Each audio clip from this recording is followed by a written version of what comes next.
Carlos Abraão, esta é a Jaqueline Sara, somos do Compromisso Candeia, somos ministros do Evangelho pela visão internacional do Reino de Deus.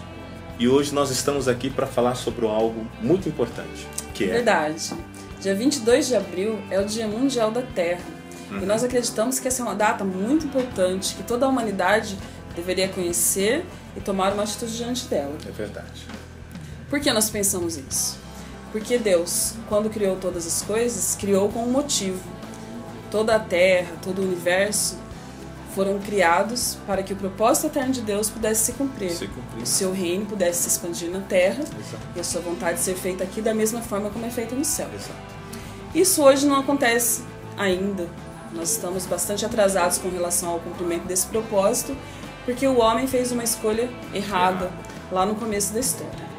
Mas isso não muda o fato de que toda a criação feita por Deus recebeu dele uma forma de vida. Não a mesma vida colocada dentro do ser humano. Sim. Porque dentro do ser humano foi soprada a vida de Deus. Esse é o objetivo de Deus. Que o ser humano tenha a mesma vida dele em si. Mas o restante da criação também recebeu um tipo de vida, uma porção de vida. Tanto é verdade que a criação foi feita com capacidade de se reproduzir. Não é? Exatamente, ó. É prático isso. Está aqui em Gênesis, no capítulo 1, a gente vê que isto que estamos falando aqui, da criação, ela tem vida.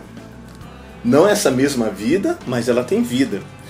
No capítulo 1, no versículo 11 e 12, Deus falando: produza a terra relva, ervas que deem semente e árvores frutíferas que deem fruto segundo a sua espécie, cuja semente esteja nele sobre a terra. E assim se fez.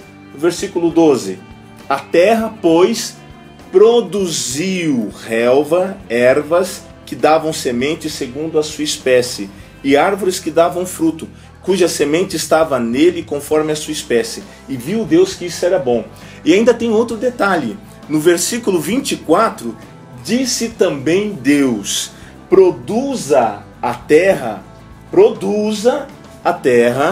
seres viventes, conforme a sua espécie, animais domésticos, répteis e animais selváticos, segundo a sua espécie. E assim se fez. A terra produziu. Então é um ser vivente, não como nós olhamos e nos vemos, mas ela tem vida. Tem vida. A terra tem vida. Hoje em dia isso tem sido indiscutível para muitas pessoas. Muitos grupos reconhecem que a terra tem vida, que a comida tem vida. Mas é legal a gente olhar que a Bíblia diz isso, porque a Bíblia deve ser a base daquilo que nós cremos e vivemos. Na Bíblia está revelado o propósito eterno de Deus, e nós devemos ler a Bíblia para entender isso. Com certeza. Por isso a gente poderia dar uma olhada agora, Carlos, no Salmo 19, versos 1 e 2, onde a gente vai ver acontecendo uma interação da natureza com a natureza a respeito de Deus. Diz assim no verso 1: os céus proclamam a glória de Deus, e o firmamento anuncia as obras das suas mãos. No verso 2: um dia discursa a outro dia, e uma noite revela conhecimento a outra noite. Dia e noite, o universo criado transmite a sua silenciosa, mas eloquente sinfonia à glória do Criador. Tremendo isso, tremendo. Como assim? A criação reconhece a glória de Deus, reconhece o nível da grandeza de Deus e fica em silêncio, ou de forma eloquente comunica isso? Será que o céu tem ouvido? A terra tem boca? É isso que a Bíblia está afirmando? Ou será que trata-se apenas de uma figura de linguagem, uma onomatopeia? Não é só uma figura de linguagem, pode ter sido usada, porque de fato a terra não tem uma orelha como a minha, Sim. ou uma boca com esse formato. Isso. Nem Deus tem. Nosso corpo é diferente. Mas a Bíblia está dizendo que de fato acontece uma comunicação da glória e da grandeza de Deus por esses elementos criados da natureza. Correto. Não é? E a gente pode pensar um pouco mais além, Carlos, não é apenas... faz de conta que a natureza é capaz de comentar, que a terra é capaz de traduzir a glória de Deus. É real. Em Deuteronômio 11:6, É real. Deuteronômio é um livro histórico, enquanto Salmos é um livro profético. Isto é real. Então, em Deuteronômio 11:6, um livro histórico, há a narração de um fato histórico, que realmente aconteceu, onde a terra não só declarou alguma coisa, ela teve uma reação muito contundente. No versículo 6, diz assim: E ainda o que fez a Datã e Abirão, filhos de Eliabe, filho de Ruben, como a terra abriu a sua boca e os tragou, e bem assim as suas famílias, suas tendas e tudo que os seguia, no meio de todo o Israel. Se você quer ainda ver a fundo essa história, vá lá em Números, no capítulo 16, a partir do versículo 12, que tem toda a história do que aconteceu a Datã e a Abirão. É incrível isso, mas a terra realmente abriu a sua boca e engoliu a injustiça. Quer dizer que a terra então tem uma boca de alguma forma, e com essa boca ela reagiu a uma ação que o homem estava tomando que era contrária ao cumprimento do propósito eterno de Deus. Com certeza. Ótimo. E a Bíblia que diz isso. Jesus, ele era conhecedor disso. Tanto que em Marcos 4:39, Carlos, se você puder ler. E essa é uma história legal, né? Todo mundo fala dessa história de Jesus no barquinho. Né? Jesus no barquinho.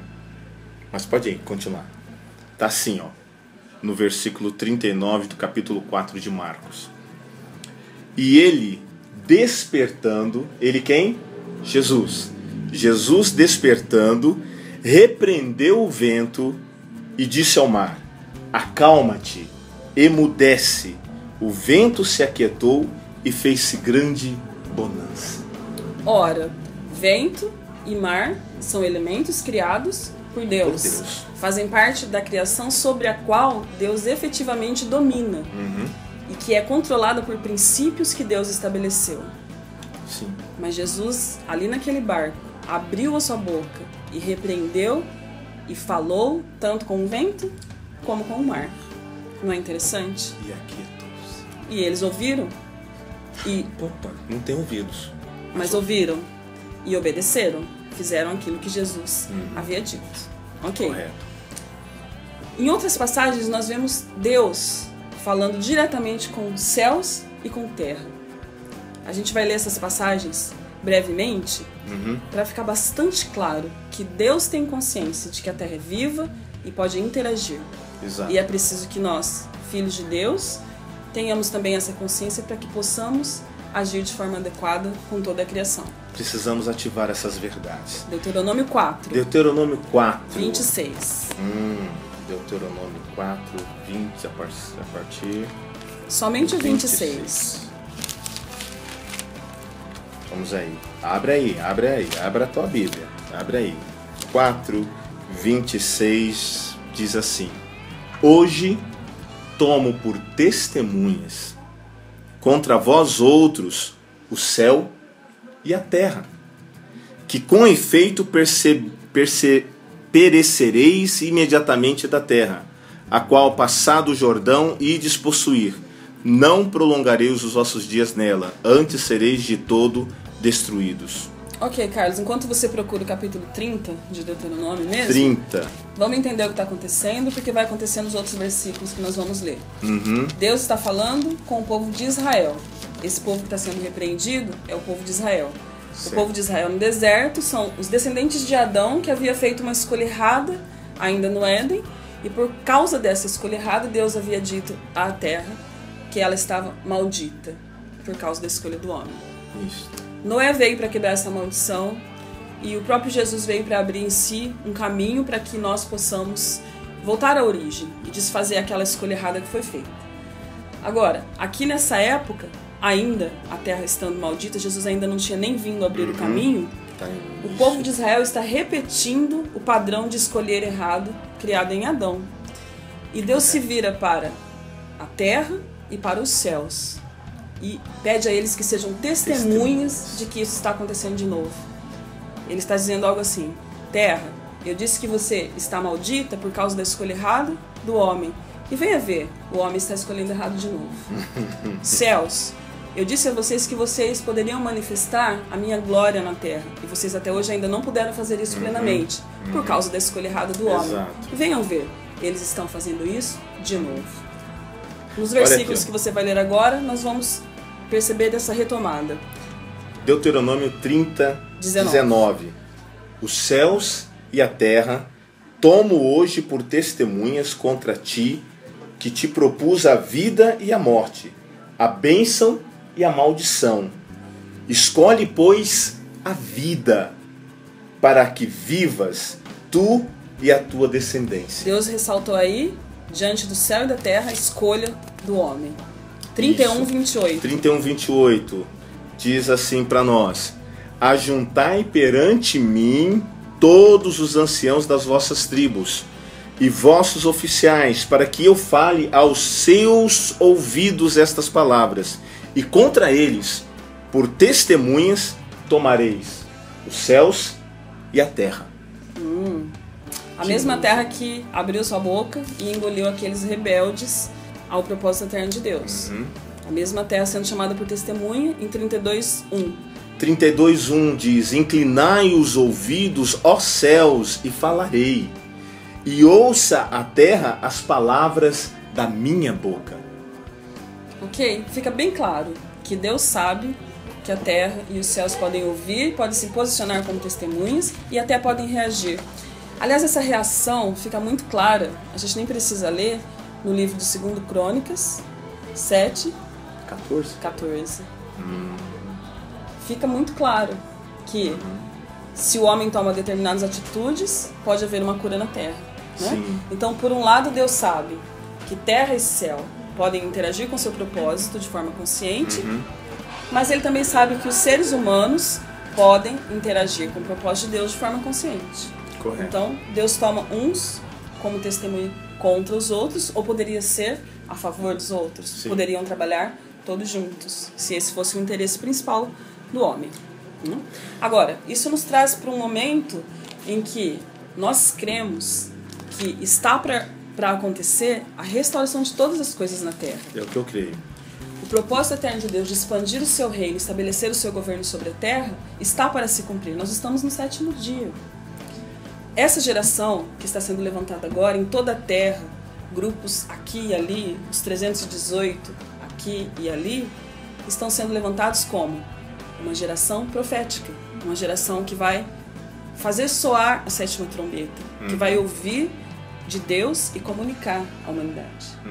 Como geração profética, nós temos não só o direito, mas o dever de repetir o que os profetas do Antigo Testamento fizeram. Porque no Antigo Testamento não foi apenas Deus quem falou com céus e terra, mas alguns profetas fizeram isso também. E tem um que é bom demais nisso, Isaías. Isaías no capítulo 1, no versículo 2, diz assim: ouvi, ó céus, e dá ouvidos, ó terra, porque o Senhor é quem fala. Criei filhos e os engrandeci, mas eles estão revoltados contra mim. Estava escrito ouvir. Ouvi, ó céus, e dá ouvidos, ó terra. Na minha versão, estava escrito ouça terra. E essa expressão ouça terra é a expressão que nós temos usado nessa campanha para divulgar o Dia Mundial da Terra e a necessidade da... Os dias de lágrimas estão chegando. A canção é no outro vídeo. Desculpa. Ouça Terra é o que nós temos usado para divulgar essa campanha, onde nós chamamos ao posicionamento todas as pessoas, para que deem também suas mensagens à Terra. Mas não foi só Isaías que falou ouça Terra. Jeremias também deu o seu Jeremias grito. Também. E no capítulo 6, no versículo 19 de Jeremias, diz assim: ouve tu, ó terra, eis que eu trarei mal sobre este povo, o próprio fruto dos seus pensamentos, porque não estão atentos às minhas palavras e rejeitam a minha lei. Então, mais uma vez, por causa da escolha errada que os homens estavam repetindo, se tornou um padrão. Até hoje nós repetimos muitas vezes as escolhas erradas. Deus vai agir com relação à humanidade. E o profeta está dizendo, ouça a terra, em nome de Deus. Nós temos que dizer, como geração profética, ouça a terra. Os dias de você chorar, sofrer, por causa da injustiça que nós praticamos, estão chegando ao fim. A maldição que está sobre você está com os dias contados. Correto. Noé fez a sua parte na sua geração, assim como outros homens e mulheres fizeram. A nossa parte é definitiva. É hora de nós nos posicionarmos como filhos, com poder, como profeta. A nossa parte. E declararmos isso. Como filhos do reino, é levarmos estas notícias a todos os homens de todas as nações. E para isso, algumas vezes nós vamos ter que dizer, ouça a terra.